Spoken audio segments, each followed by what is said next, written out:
ప్రధానంగా 2 ప్రధాన పార్టీలు తెలుగుదేశము, అదేవిధంగా జనసేన కూటమి ఒకవైపు, వైఎస్ఆర్ కాంగ్రెస్ పార్టీ ఇంకొక వైపున గుంటూరు, విజయవాడ ఉమ్మడి జిల్లాలకు సంబంధించినటువంటి ఆ సీట్ల కేటాయింపు అంశంపై ఎక్కువగా దృష్టి సారించాయి. ఆ తర్వాత గోదావరి జిల్లాల మీద కూడా వైఎస్ఆర్ కాంగ్రెస్ పార్టీ గట్టిగానే దృష్టి సారించింది. మార్పు చేర్పుల మీద ఇప్పుడు కసరత్తు చేస్తోంది. ఇప్పుడైతే గుంటూరు జిల్లాకు సంబంధించినటువంటి వాటికి సంబంధించినటువంటి విషయంలో ప్రకాశం జిల్లా వాటిలో కానీ బాపట్ల కొత్త జిల్లాకు సంబంధించి 11 నియోజకవర్గాలకు సంబంధించినట్టు వైఎస్ఆర్ కాంగ్రెస్ పార్టీ మార్పు చేర్పులు చేసినటువంటి విషయం తెలిసింది. అయితే గుంటూరు పార్లమెంటు పరిధిలో అంటే కొత్త గుంటూరు జిల్లాకు సంబంధించినటువంటి గుంటూరు పార్లమెంటు పరిధిలో 7 అసెంబ్లీ నియోజకవర్గాలు పార్లమెంటుకు సంబంధించినటువంటి విషయాల్లో 2 ప్రధానమైనటువంటి రాజకీయ పార్టీల యొక్క అభ్యర్థులు ఎవరు, ఎవరి కోసం కసరత్తు చేస్తున్నారు, ఏమిటి అనేటువంటి విషయాలని నియోజకవర్గాల వారీగా ఒకసారి మీ దృష్టికి తీసుకొచ్చేటువంటి ప్రయత్నం చేస్తున్నాం. గుంటూరు తూర్పు నియోజకవర్గానికి సంబంధించి ఎమ్మెల్యే ముస్తఫా ప్రజెంట్ అయితే ముస్తఫా కంటిన్యూస్గా గెలుస్తూ వస్తున్నారు. అక్కడి నుంచి అయితే ప్రజెంటు ముస్తఫా తనకి కాదు తన కూతురు నూరి ఫాతిమాకి సీట్ ఇవ్వమని చెప్పేసి అడుగుతున్నారు. బహుశా జగన్మోహన్ రెడ్డి కూడా ఆవిడకి సీట్ ఇవ్వటానికి ఒప్పుకున్నట్టుగా ఒక సమాచారము. ముస్తఫా జనంలో సామాన్యుల్లో ఉండటము, కొంత జనంలో తిరిగేటువంటి స్వభావం, ఇవన్నిటి మీద కొంత ముస్తఫా మీద సానుకూలతే ఉన్నటువంటి పరిస్థితి ఉంది. అయితే వైఎస్ఆర్ కాంగ్రెస్ పార్టీ తరఫున సినీ నటుడు ఆలీని కూడా ఇక్కడ నుంచి రంగంలోకి దించుతారనేటువంటిది ప్రతి ఎన్నికలప్పుడల్లా ప్రచారం జరుగుతూ ఉంది. మరి ఇప్పుడు మళ్ళీ ఏమైనా చివరి నిమిషంలో మారుతుందా అనేటువంటిది చూడాల్సినటువంటి పరిస్థితి అయితే ఉంది. టీడీపీ అయితే మొన్న 2019లో నజీర్ అహ్మద్ అక్కడ పోటీ చేసి ఓడిపోయారు. ఆయన దగ్గర కొంత ఆర్థికంగా అంత స్ట్రాంగ్గా లేరు అనేటువంటిది కొంచెం ప్రజల్లోకి వెళ్ళటం లేదు, క్యాడర్ను మెయింటైన్ చేయటం లేదనేటువంటి మీద కొంత పార్టీ వైపు నుంచి తెలుగుదేశం వైపు నుంచి అయితే కొంత ఈ 4.5 సంవత్సరాల్లో కొంత వైఫల్యం చెందారు అనేటువంటిది చర్చ ఉంది. అయితే ఈసారి ఈ నియోజకవర్గంలో తెలుగుదేశం పార్టీ ఒక ప్రయోగం చేయాలని చూస్తుంది. దానికి అనుగుణంగా కొంత సర్వేలు కూడా చేయించుకుంది. ప్రధానంగా ఇక్కడ కాపులకి ఇస్తే ఎలా ఉంటుంది గుంటూరు 1 అనేటువంటి దాని మీద తెలుగుదేశం పార్టీ బాగా ఆలోచిస్తుంది. ఎందుకంటే ఈ నియోజకవర్గంలో ముస్లింలు 45,000 మంది ఉంటే కాపులు 38,000 మంది ఉన్నారు. ముస్లింలు టీడీపీకి ఎలాగో ఓట్లు రావటం లేదనేటువంటిది ఒక చర్చ జరుగుతుంది. ఎందుకంటే వాళ్ళు రేపొద్దున ఎంపీ టికెట్ కూడా అంజాద్ బాషా లాంటి వాళ్ళకి కడపలో ఇవ్వటము, ఆ విధంగా ముస్లిం ఓట్లు కొంత వైసీపీ దగ్గర చేసుకుంటున్నటువంటి నేపథ్యంలో వైసీపీకి ఒకవేళ ముస్లింలకి ఇచ్చినా ఓట్లు అయితే రావటం లేదు కదా అనేటువంటి దాని మీద ఇక్కడ కాపులకి ఇస్తే కాపులు 38,000 మంది ఉన్నారు కాబట్టి కాపులను కూడా మనం ఇచ్చేసినట్టు ఉండదు. అంటే కాపులు జనసేన పార్టీ పొత్తు ఉంది ఎలాగూ, కానీ తెలుగుదేశం తరఫున కూడా ఇస్తే బాగుంటుందని డేగల ప్రభాకరు పేరు ఇక్కడ పరిశీలనలో ఉన్నటువంటి పరిస్థితి అయితే ఉంది. జియావుల్ రెహమాన్ కూడా కొంత టీడీపీ తరఫున ప్రయత్నం చేస్తున్నాడు. మొన్న జనసేన తరఫున పోటీ చేసినట్టున్నాడు గుంటూరు 1 నియోజకవర్గం నుంచి. మరి డేగల ప్రభాకర్కి ఇస్తారా, మరి లేకపోతే అంటే ఇంకెవరైనా ముస్లిం పేరును పరిశీలిస్తారా అనేటువంటిది చూడాల్సినటువంటి పరిస్థితి ఉంది. ఇక గుంటూరు పశ్చిమ నియోజకవర్గం మద్దాలగిరి టీడీపీ తరఫున గెలిచాడు, ఆయన పార్టీ నుంచి వెళ్ళిపోయినటువంటి పరిస్థితి ఉంది. ఈ నేపథ్యంలో మద్దాలగిరికి బహుశా ఇక్కడ సీట్ లేదు. బహుశా ఏముంది, విడుదల రజనీని ప్రకటించేశారు కదా గుంటూరు 2కు వైఎస్ఆర్ కాంగ్రెస్ పార్టీ తరఫున. ఈవిడ బీసీ భర్త ఏమో కాపు. ఈ నేపథ్యంలో ఎవరిని రంగంలోకి దించాలి అనేటువంటి దాని మీద ఆలోచిస్తున్నారు.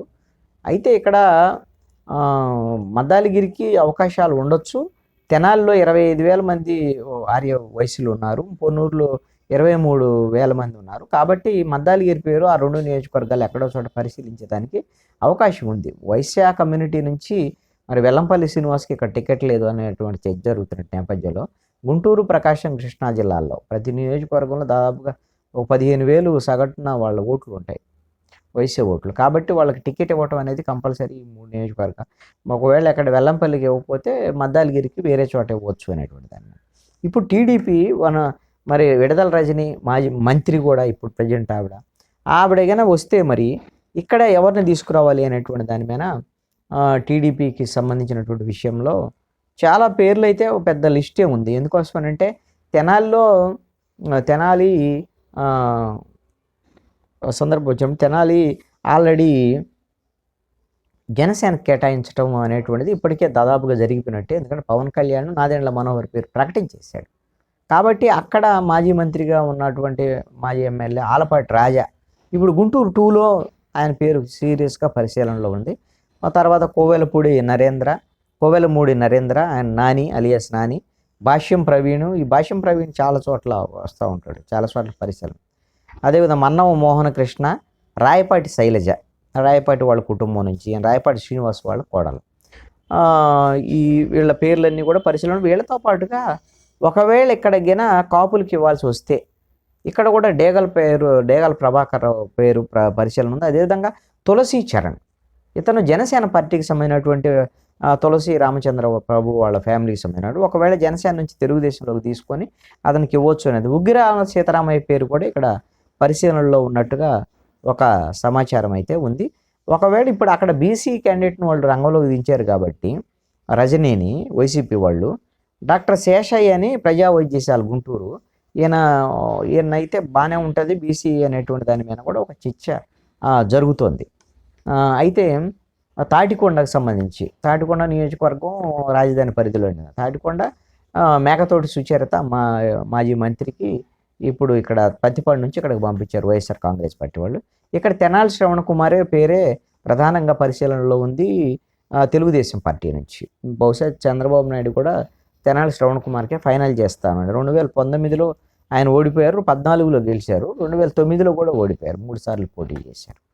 మరి తెనాలి శ్రవణ్ కుమార్ కాకుండా ఇక్కడ అమరావతి ఉద్యమకాలు ఇవన్నీ ఉంది కాబట్టి దళిత సామాజిక వర్గానికి సంబంధించిన రిజర్వ్డ్ కాన్స్టిట్యున్సీ కాబట్టి చాలామంది దీని మీద ప్రయత్నాలు ఉన్నారు. వాళ్ళందరూ పెద్ద లిస్ట్ ఉంది. అదైతే నేను ఇప్పుడైతే చెప్పలేను.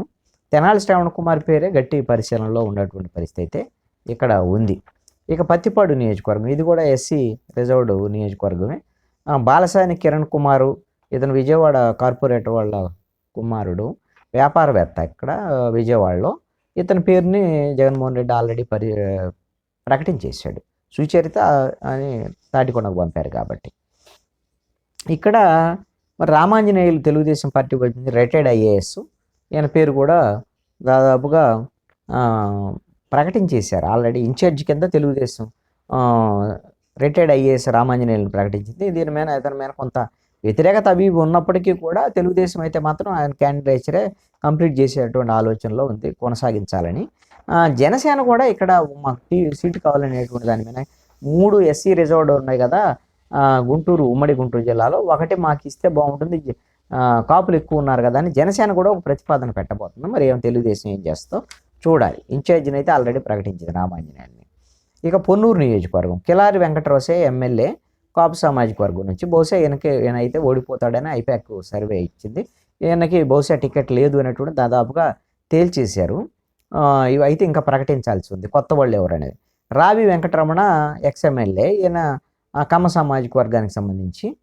ఇప్పుడు ఎందుకంటే టీడీపీ నుంచి ధూళిపాళ నరేంద్ర ఎక్స్ఎమ్మెల్యే మొన్న ఓడిపోయాడు, కంటిన్యూస్గా 5-6 సార్లు 6 సార్లు ఏమి గెలిచినట్టున్నారు. మొన్న 2019లో ఓడిపోయాడు. కాబట్టి మళ్ళీ ధూళిపాళ నరేంద్రనే తెలుగుదేశం పార్టీ రంగంలోకి దించుతుంది. కాబట్టి కమ్మ సామాజిక వర్గం నుంచి రావి వెంకటరమణ దించితే బాగుంటుంది అనేటువంటి వైఎస్ఆర్ కాంగ్రెస్ పార్టీ ఆలోచిస్తుంది. ఇప్పుడు ఆయన వైఎస్ఆర్ కాంగ్రెస్ పార్టీలోనే యాక్టివ్గానే ఉన్నట్టున్నాడు రావి వెంకటరమణ. అయితే ఇక్కడ కాపులకు సంబంధించినటువంటి అంశంలో కూడా కొంత ప్రయత్నాలు జరుగుతున్నాయి ఇంకా. కాబట్టి మనోహర్ నాయుడు విజయవాడ గుంటూరు మేయరు ఇతను ఒకడు. తర్వాత అంబటి రాంబాబు సత్తెనపల్లి ఎమ్మెల్యే వాళ్ళ తమ్ముడు అంబటి మురళి అనుకుంటా, అతను కూడా పేరు కూడా పరిశీలిస్తున్నారు. అన్నిటికన్నా కీలకమైన అంశం ఏంటంటే గుంటూరు పార్లమెంట్ అభ్యర్థిగా ఉన్నటువంటి అంబటి రాయుడు.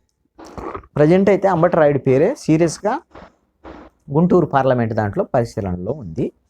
మరి అతన్ని ఈ వారం రోజుల నుంచి అయితే ఇప్పటివరకు అంబటి రాయుడు గుంటూరు పార్లమెంట్ అని, ఈ వారం రోజుల నుంచి ఇన్ కేస్ అతనికైనా ఒకళ్ళు ఓడిపోయేటువంటి పరిస్థితి ఉంటే, లేదు అని అంటే అభ్యర్థిని మార్చాలనుకుంటే పార్లమెంట్ అభ్యర్థిని అంబటి రాయుడిని పొన్నూరుకి వేస్తే ఎలా ఉంటుంది? ఎందుకంటే ఈ క్రికెటరు, మంచి యువకుడు, కొంచెం కాపు సామాజిక వర్గం కాబట్టి ధూళిపాళ నరేంద్రని ఎదుర్కోవటానికి అవకాశం ఉంది అనేటువంటి దాని మీద అంబటి రాయుడిని ఇక్కడ దించితే ఎలా ఉంటుంది అనేటువంటి దాని మీద ఒక ఆలోచన చేస్తున్నట్టుగా ఒక సమాచారం ఉంది. ఇక మంగళగిరి నియోజకవర్గానికి సంబంధించి మంగళగిరి నియోజకవర్గం గంజి చిరంజీవిని ఆల్రెడీ వైఎస్ఆర్ కాంగ్రెస్ పార్టీ ప్రకటించింది. తెలుగుదేశం పార్టీ నారా లోకేష్ ఉన్నాడు. నారా లోకేషే ఇక్కడ కొనసాగేదానికి అవకాశం ఉంటుంది. ఈయన ఇక్కడ నుంచి ఎక్కడికో వెళ్తారు, వేరే నియోజకవర్గంలో చేస్తారు, అలాంటి చర్చలు ఏమీ లేవు. ఇప్పుడైతే ఖచ్చితంగా నారా లోకేష్ పోటీ చేస్తారని తెలుగుదేశం పార్టీలో ఇప్పటి వరకు ఉన్నటువంటి చర్చ. ఇక తెనాలి వచ్చేసరికల్లా వైసీపీ ఎమ్మెల్యే అన్నాబొత్తున శివకుమార్ ఈయనకు టికెట్ ఇచ్చేటువంటి పరిస్థితులు లేవు, ఓడిపోతాడు అనేటువంటి దాని మీద ఇక్కడ వైసీపీ తరఫున వైశ్య కమ్యూనిటీ నుంచి ఇందాక మద్దాలగిరి గుంటూరు 2 నుంచి వైశ్య అతన్ని ఇక్కడికి పంపిస్తే ఎలా ఉంటుంది అనే దాని మీద సర్వే కూడా ఒకటి చేశారు వైసీపీ తరఫున. బహుశా మద్దాలగిరి పేరు పరిశీలనలో సీరియస్గా పరిశీలనలో ఉంది. టీడీపీ జనసేన కూటమిలో నాదెండ్ల మనోహరు ఉంటారు ఇక్కడైతే, దీంట్లో ఎటువంటి సందేహం. ఇక పార్లమెంటు విషయానికి వచ్చేసరికల్లా అంబటి రాయుడిని వైఎస్ఆర్ కాంగ్రెస్ పార్టీ దాదాపుగా ఫైనల్ చేసినట్టే. ఒకవేళ అంబటి రాయుడు కాకపోతే ఎవరికి ఇవ్వాలి ఏమిటి అనేటువంటి దాని మీద ఇంకా కొన్ని చర్చలు జరుగుతున్నాయి. వైసీపీ నుంచి క్లారిటీ రాల. అయితే తెలుగుదేశం పార్టీ ఒక కీలకమైనటువంటి నిర్ణయం ఇక్కడ తీసుకోబోతుందని ఒక సమాచారం. గల్లా జయదేవ్ అసలు ఆల్రెడీ ఎంపీ. ఎందుకంటే 23 ఎమ్మెల్యేలు 3 ఎంపీలు వస్తే ఆ నెగిటివ్ వేలో కూడా ప్రతికూలమైన పరిస్థితుల్లో కూడా గల్లా జయదేవ్ ఇక్కడ గెలిచాడు, కేశిరెడ్డి నాని విజయవాడలో గెలిచాడు, రామ్మోహన్ నాయుడు ఈ 3 ఎంపీలు గెలిచినారు. అయితే గల్లా జయదేవ్ ఈ 4.5 సంవత్సరాలుగా అసలు గుంటూరునే పట్టించుకున్నటువంటి పరిస్థితులు, గుంటూరుకు వచ్చినటువంటి పరిస్థితి కూడా లేదు. ఇక్కడ పోటీ చేయనని కూడా దాదాపు క్యాడర్కి చెప్పినట్టుగా కూడా ఒక సమాచారం నడుస్తుంది. అతను ఎమ్మెల్యేగా ఏడొచ్చి మరి చిత్తూరు జిల్లాలో పోటీ చేస్తారని తెలియదు. అయితే ఇక్కడ టీడీపీ ప్రయోగాత్మకంగా ముస్లిం అభ్యర్థిని రంగంలోకి దించాలనుకుంటుంది. గతంలో లాల్జీయాన్ బాషా ఇక్కడ ఎంపీగా కూడా పోటీ చేసి గెలిచారు తెలుగుదేశం పార్టీ తరఫున. కాబట్టి ముస్లింకి ఇక్కడ ఇస్తే బాగుంటుంది.